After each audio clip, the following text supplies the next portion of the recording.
উর্মি ও Kuntala plan করে সুরজকে মারার চেষ্টা করেছে। এটা জানার পরে সোনা নিজেই কুন্তলা ও উর্মিকে পুলিশের হাতে তুলে দিয়ে এমনটাই দেখতে চলেছেন অনুরাগের ছোঁয়ে ধারাবাহিকে। এবার সোনার সামনে এলো কুন্তলা ও উর্মির আসল মুখোশ।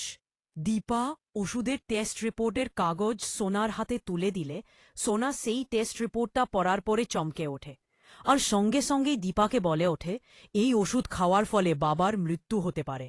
তখন দীপা বলে ওঠে, হ্যাঁ, তুই তোর চোখের সামনে তোর বাবাকে একটু একটু করে মারা হতে দেখেছি, আর তুই নিজেই সেই জিনিসটার প্রতিকার করতে পারিসনি।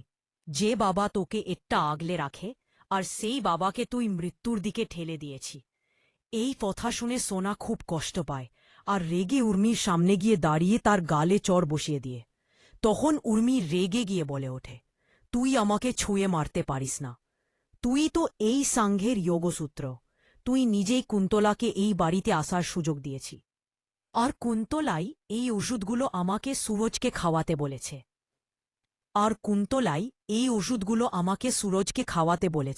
আমি আগেও জানতাম না এই ওষুধ খেলে দাদা ভাইয়ের মৃত্যু পর্যন্ত হতে পারে। কুন্তলা আমাকে বলেছে এই ওষুধ খেলে দাদা ভাইয়ের পুরনো স্মৃতিগুলো মুছে যাবে।